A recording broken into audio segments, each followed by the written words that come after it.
courtesy of Mel Kiper. The Houston Texans select.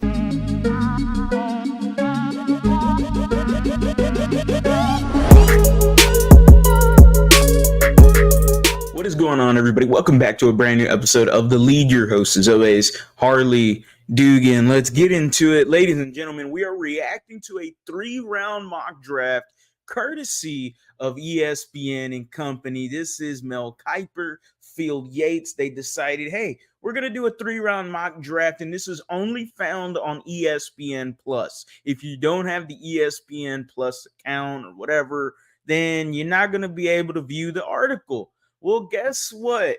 Let me be your get out of jail free card and let me unlock the article for you, and you get to see the content. And I am here to give you my reactions for all of the mayhem that's about to happen. So without further ado, ladies and gentlemen, we are here, ESPN Plus. Welcome to The Lead. Alrighty, so let's get out of here. Let's take off the darn logo. There we go. That looks a little bit better. Let's get to the tab here. We got, nope, not doing that. Let's kick it off. Round 2. So he ended round 1 with Xavier Legend going to the Kansas City Chiefs. Good wide receiver. I enjoy looking at his film. Anyway, Rams kick off round 2 with a move. It don't matter what the Rams do. It don't matter what all these other sorry-ass teams do. This is a Houston Texans state of mind. So, ladies and gentlemen, without further ado, let's deep dive into our Houston Texans. We all know we got the pick at 42. Let's see who is picking. Maybe Kiper, maybe Phil Yates. They probably, like interchange it or whatever. And this is Phil Yates with the pick, and the Houston Texans are on the clock. Y'all see the player right there.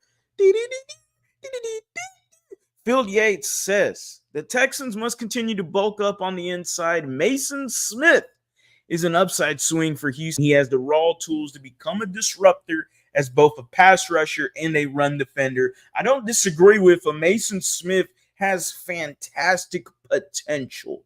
And this is someone I do believe Nick Caserio might like, just because he was a 5-star athlete coming out of high school. Nick Caserio has trended upwards and tends to take guys that have that similar resume. And I could see Mason Smith being that guy. Now, pre-injuries, Mason Smith was an absolute stud and projected to be a first-round pick coming into this draft. But with the injuries in his career in college, there's a lot of questions whether or not, the injury is going to affect him going into the NFL, or is he even fully recovered?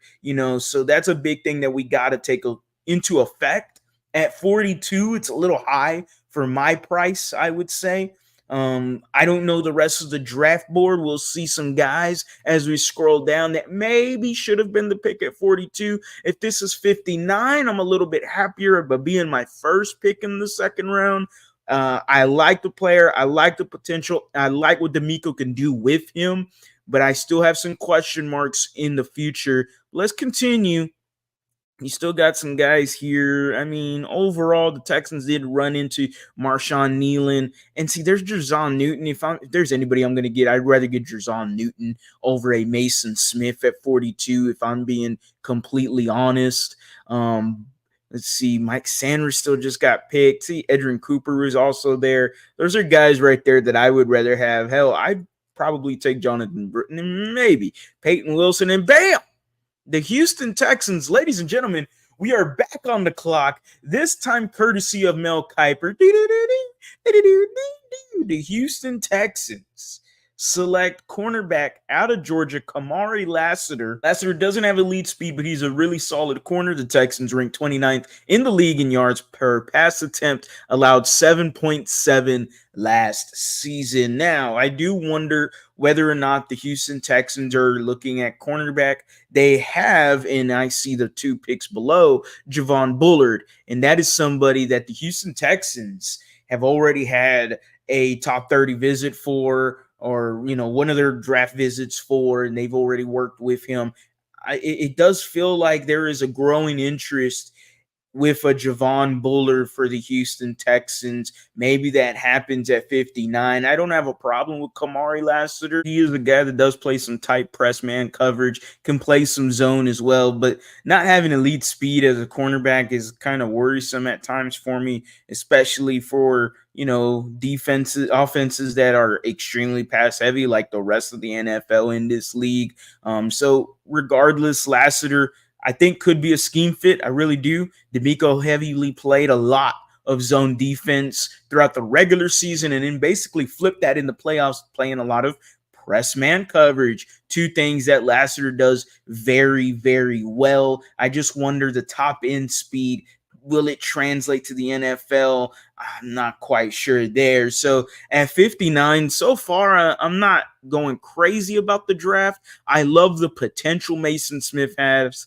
I'm okay on Kamari Lassiter. I think I'd rather have a Javon Bullard that was here, and as Kiper said, his top ranked safety. And that to me is who I would rather gotten there. But, we continue moving on. Braden Fisk was also available. I wouldn't have mind that as well either. But we're going to continuing on. Remember, this is the Houston Texans state of mind. Our next pick is at 86. So let's see. They've already picked a defensive tackle. They've already picked a cornerback. And now the Houston Texans are back on the clock. And they get the safety out of Minnesota. And this fills the safety need that I was talking about with Javon Bullard earlier at 59. But Tyler Nubin, the safety out of Minnesota, look, he just got continuously better year after year after year at Minnesota. This is coming from Phil Yates. Perhaps no safety in the class has better ball skills than Nubin. Pause. Who finds his way to the football constantly. He had 13 interceptions in college, including 5 in 2023. There is nothing against Tyler Nubin in his remarks as a playmaker. The guy just has a nose for the football. At the end of the day, though, it does get him into some trouble. It does get him into some, where is Tyler Nubin? And, you look at the film and it's him taking these chances. Now, a lot of times they worked out fantastic, all right? And you're looking at a Tyler Nubin going, I got Jimmy Ward and I got Jalen Petrie. Regardless of how you feel about those guys, Tyler Nubin would be coming in as a third safety just off the bat because those two guys are going to be your starters. So I have no problem with a Tyler Nubin going in as that kind of safety. And now you can play around with things. You can have Tyler Nubin take some chances as a third safety, fill in Jalen Petrie's role, fill in a Jimmy Ward role. And Jimmy Ward and Jalen Petrie are known for actually playing better closer to the football. Jimmy Ward played very well as a slot corner. I know he doesn't want to do that anymore, but he still played a little slot corner for you last year for the Houston Texans. Jalen Petrie is just better when he's closer to the football. I would like to see them go to that more, but I'm not quite sure if that's going to happen or not. And I do wonder the overall growth for Jalen Petrie. What is his ceiling? Tyler Nubin helps you regardless. It helps you at the depth of the safety position group, but it also helps you with the potential because I think Nubin, just because he's getting better and better and better, now with D'Amico Ryans can continue, and now we can see how far that ceiling goes. I really like this third round pick for the Houston Texans. I don't think there's any trades going up here. I don't think so. Not that I remember, not that I know of.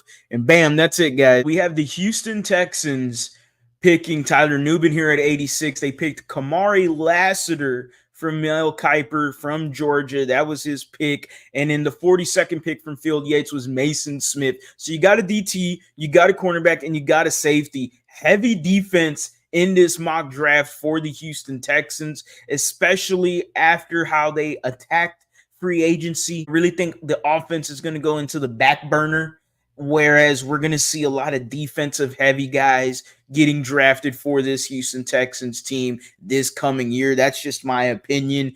You don't need a lot more on offense, really.